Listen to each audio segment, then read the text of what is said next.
Something is seriously afoot. Something is very strange with Aquaman 2. Now, I haven't done a reaction for Aquaman 2 and the Lost Kingdom because quite simply, I wasn't interested. There is a fully fledged trailer out there, which is just over 2 minutes long.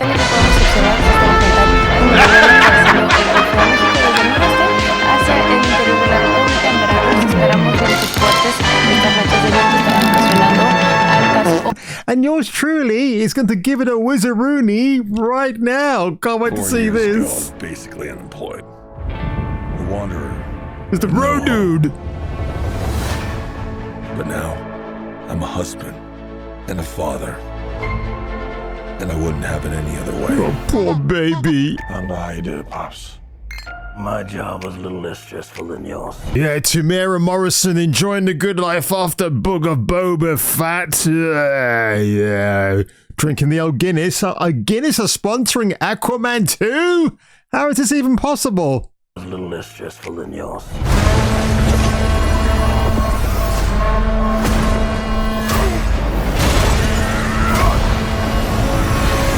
Oh yeah, I finally got a job. I'm the king of Atlantis. Jason Momoa looks so excited to be on this sequel, isn't he? Like, I'm the king of Atlantis. Sticks the fork in his dick. I'm gonna kill Aquaman and destroy everything he holds dear. I'm gonna murder his family and burn his kingdom to ash. He's gonna burn his kingdom to ass. Oh, okay. Thanks, Mr. Manta. Yay, yay, villain, yay, Black Manta. Can't wait. He must be stopped, or a global meltdown is imminent. I think I know someone I might be able to help us. Ooh, you look rough. Oh, Jesus. Is that meant to be Willem Dafoe? Good job, little brother. High five. Do not call me brother. I cannot believe you let this happen. Yeah, well, I hate this job. True king builds bridges, right? I'm supposed to be laughing. This Christmas, prepare to be depressed. He's stronger than before. It's the Black Trident. Because it's being held by Black Manta. See what they did there? I like that. In King Atlan's time, there were 7 kingdoms. And the Trident was a curse upon them all. The Trident's dark magic is spreading. He means to end the bloodline. One king to rule them all. I don't know what lies ahead. I gotta say, some of the special effects look really, really good. The underwater effects look like they're underwater. Are you paying attention? Little Mermaid remake. Can't leave our children in a world without hope. You're not as bad at this as you think. Now, I've not seen this trailer in its entirety, but Amber Turd, where is she? There's like 2 minutes and 19 seconds and I haven't seen the trace of my mirror, mirror, mirror, where are you? If you lead, the 7 kingdoms will follow. Ah! There she is. Let's have a quick look at the insufferable Amber Heard. Look at that, look at that. Oh, aye. That's not acting, folks. That's for real. That's before James Wan said to her, we're rolling now, love. Oh, shit.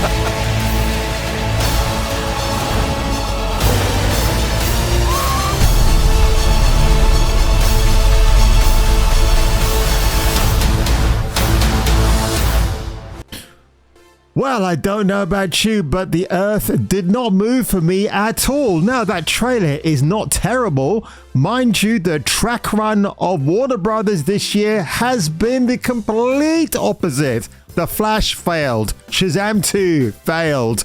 Everything that's been... Oh, of course, how can I forget Blue Dung Beetle? Let's tackle about that, huh? All complete Yep, all diving into the ground, circling the sand like Belinda Carlisle. Yes, there's been a few test screenings recently, and what various websites like comicbookmovie.com are asking, did people really walk out of the test screening for Aquaman and the Lost Kingdom?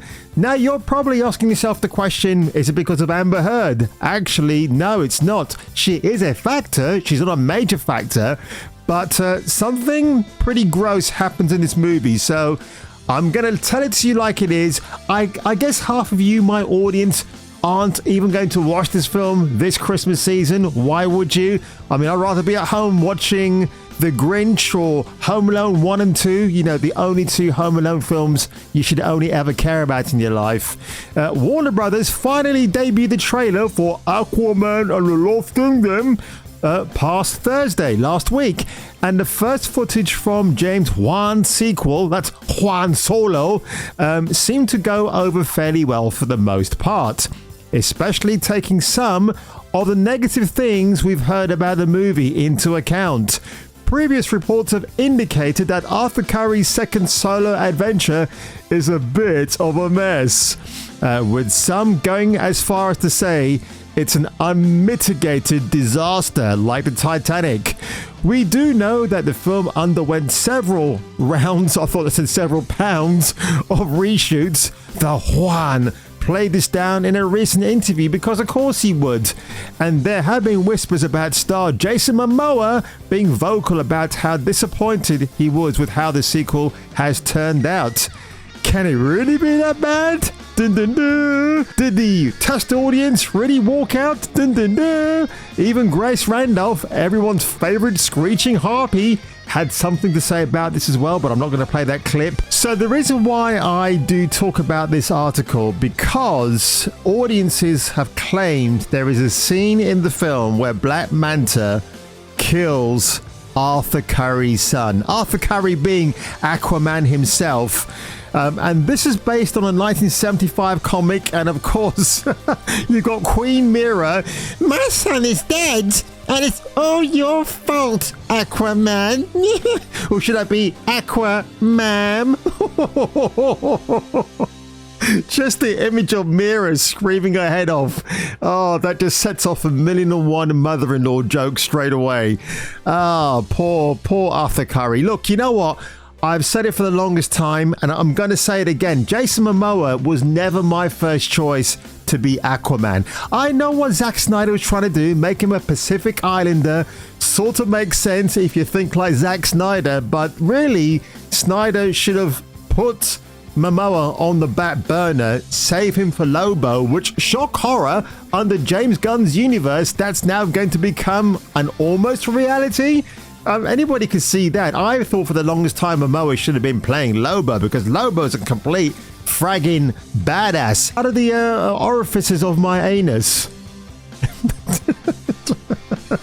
And actually, Chase Crawford, who plays a version of Aquaman in Heroes, would have been a better choice for the actual film role when you think about it, if you want to stick to the source material, DC and Warner Brothers, but I guess you don't want to do that, do you? So, oh yeah, this is pretty awful actually what happened. So here's the comic, right? So you've got this, yeah, who's Minnow? Minnow's obviously a fish. I did study aquatics when I was a kid because I thought I want to get to the juicy stuff like mermaids, and then I found out they're not actually real. Oh well. So there's little Arthur Curry Jr. right there. Blah, blah, blah. It's all happy. It's all great. And then somewhere down there, oh no, Arthur Jr.? I'm sorry. Oh boy, yes. It's pretty dark stuff, right, for the 70s comics. I mean, look, again, when I saw the death of Gwen Stacy in Spider-Man, that shook me up as a kid. And comics since then have never managed to fill me with such fear and dread ever again. But you know what? This is nothing new about people who said that they've seen unfavorable things in the test screening. That's why they're called test screenings. I remember in 1990 or 91, I went to a private 20th Century Fox screening for Sleeping with the Enemy, starring Patrick Bergin and Julia Roberts. There's a scene I remember very vividly where Bergin picks up, well, if you don't know about the film, it's about an abusive relationship between the husband and wife and how Julia Roberts gets away to form her own life. It's a pretty good movie, but there's a moment in the film where Roberts gets picked up by Bergen on top of a kitchen counter and he has her merry way with her. And when the film got released later on in the cinema, I never saw that scene ever again. Now, I don't know if it made it into the final Blu-ray release or any subsequent releases. It did get a higher rating on DVD in the UK. It went from a 15 to an 18. So I'm going to assume that scene was reinstated. But you see things like that. Apparently, some people were saying that the new TMNT movie had a bit more about gay Shredder as voiced by Jackie Chan, but then somehow Seth Rogen and co deny that ever existed in the test screening. So really, are we all the more surprised about this? It seems that for the time being, Amber Turd has been given a bit of a sideways glance, and more people are focusing on the fact that you can't murder a baby in a superhero film because it feels like a sequel to Rosemary's Baby. Roman Polanski, John Cassavetes, that film, if you remember it, oh my god, that film is scary as shit. But no, this is not some lovelorn sequel to that movie. No, this is just something else based on the source material. And I guess if Black Manta does have his way and murder Arthur Curry Jr., well, that could be a whole new topic for a whole other time. So ladies and gentlemen, if you enjoyed this video today, make sure you give it a like below, make sure you slap that subscribe button, and if you were me and if I were you, you better come back for the next video. And I will say this much: if any of my videos goes over 100 views or more, to me that's already a win, because it tells me that YouTube are pushing out my channel more and more. So it sounds like the weirdest thing to say when I talk about viewership like that, but to me it means a lot. So each and every single one of you now that watches my videos and gives it a like or comments below, I will personally reply to you in the comment section, because that's the kind of guy I am.